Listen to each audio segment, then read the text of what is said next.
এখন দেখুন, জুডিশিয়াল অর্ডারের উপরে তো জাজমেন্ট যেটা দিয়েছেন উনি, সেটার উপরে ইনভেস্টিগেশনে যেটা উঠে এসছে তার উপরেই তো সাক্ষী গাওয়ার উপর বেস করেই তো উনি রায়টা দিয়েছেন। তো এই রায়টা সাধারণ মানুষ হিসাবে বা আমরা আইনের সাথে যে অতপ্রতভাবে জড়িত, আমাদের যেটা মনে হয়েছে যে বর্তমান যে কেসের আসামি, ওকে যে কনভিকশন দেওয়া হলো, সেই কনভিকশনটা আমার যে ধারণা, আমার মানে ক্ষুদ্র বুদ্ধিতে বা আমি আইনের লকলাট হিসাবে যে পেশায় আমি জড়িত আছি, আমরা তো দেখছি এই ধরনের অপরাধ করার ক্ষেত্রে আমার যা মনে হয় ওই আসামির একার পক্ষে এই এত বড় ঘটনা একা সম্ভব ছিল না। এই ধরনের মানে কাজটাকে যে করেছেন, যে মার্ডারটা করেছেন, সেই মার্ডারের ক্ষেত্রে ওনার সাথে ওর সহযোগী হিসাবে আরও অনেকেই থাকার কথা।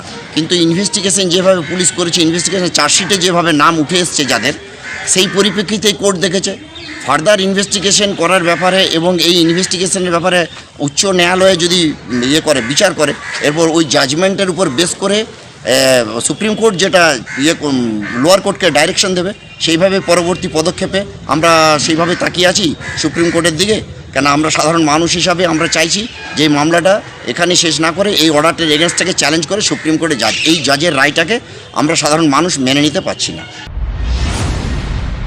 দেশবাসী উদ্গ্রীব ছিল আজ এই রায়ের জন্য, কিন্তু সাধারণ মানুষ এই রায় মানতে নারাজ। তা আসল মাথাদের অবিলম্বে দোষী চিহ্নিত করে যাবজ্জীবন ফাঁসি হওয়াটাই সাধারণ মানুষ মনে করছে সমীচীন বলে। তার কারণ এই ঘটনা যদি বারবার এরকমভাবে ছেড়ে দেওয়া হয়, তাহলে আদালতের প্রতি আস্থা সাধারণ মানুষের থাকে। গোড়া সিস্টেমটাই মানে গলদ আছে গোড়া থেকে, যার জন্যে লাস্ট পর্যন্ত যে কোনো কারণে হোক বা এই নানান আলোচনার মাধ্যমে যেটা উঠে আসেনি, তাতে করে ওকে বলছে যে বলির পাঠা করা হয়েছে। আমার মনেও তাই বলছে যে ওই রকমই হতে পারে, কারণ একটা অত বড় যে ঘটনা, এটা একার পক্ষে সম্ভব নয়। এটা আমার ব্যক্তিগত যা আমি ধারণা করি, কারণ ওকে যদি একক করতো, তাহলে 10টা কিছু ওটা চিহ্ন থাকতো, কেউ শুনতেও পাইতো, নিশ্চয়ই ওটা কিছু একটা মানে ভিতরে রহস্য আছে। হ্যাঁ, তো এখন একজন আইনের বলে সাজা পাইছে, এবং ওই সাজা আর কি, কিন্তু ওর মধ্যে একটা রহস্য আছে। সাধারণ মানুষ প্রত্যেকের এই অপরাধমূলক কাণ্ডের জন্য দোষীর শাস্তি চাইছিল, এবং প্রত্যেকেই চাইছিল যে দোষীর যথাযথ শাস্তি হোক, এবং মহামান্য আদালতের বিচারকরা সেই শাস্তি দিয়েছেন, দোষী শাস্তি হয়েছে, এটা আমরা খুশি। দেখুন, গত 9 আগস্টের যে ঘটনাটা ঘটেছে, যাকে আমরা এখন তিলোত্তমা বলে ডাকছি, তার বিচার পর্ব এতদিন ধরে চলল। নিম্ন আদালতে তার রায় হয়েছে। এই রায়টা আমার কাছে ব্যক্তিগতভাবে মনে হয়েছে এই রায়টা যথোপযুক্ত নয়। এটা ফাঁসি সর্বোচ্চ সাজা হওয়া উচিত ছিল। কারণ এই যে সারা পৃথিবীব্যাপী একটা আলোড়ন পড়া ঘটনা, যে 14ই আগস্ট মানুষের মহামিলন, আমরা যেখানে অংশগ্রহণ করেছিলাম, তারপরে এত দূর, এখন বিচারকের তো হাত পা বাঁধা থাকে। বিচারকের কাছে যা আসবে এভিডেন্স, তার উপরে তিনি রায় দেবেন। তিনি আমৃত্যু যাবজ্জীবন কারাদণ্ডের ঘোষণা করেছেন, কিন্তু মৃত্যুদণ্ড হলে ভালো হতো, কিন্তু এখনই হতাশ হওয়ার কোনো কারণ নেই। মানে এই প্রক্রিয়াটা কিন্তু চলবে আগামী দিনে। আমার কোনো মতেই মনে হয় আর যুক্তিযুক্ত রায়।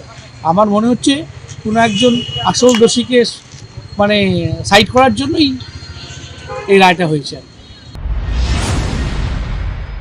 বিচারটা তো সঞ্জয়ের সাথে আরো অনেকেরই শাস্তি পাওয়ার কথা ছিল, তারা যদি সবাই পেত, আমার মনে হয় রায়টা আরো বেশি ভালো হতো।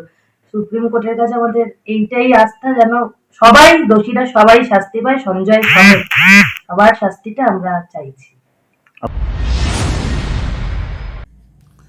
আপনারা জানেন যে ইতিমধ্যে অভয়ার দোষী সঞ্জয়ের শাস্তি প্রদান করা হয়েছে, এবং আমরা এই শাস্তিটাই যে এই সমাজের শেষ এটা মনে করি না। আমরা এই কথাটা মনে করি যে অভয়ার বিচারের পরিপ্রেক্ষিতে আরও কিছু মানুষের শাস্তি হওয়া দরকার ছিল, যা এই সরকার যাদেরকে আড়াল করেছে আমরা তাদেরও একই সাথে শাস্তি চাই।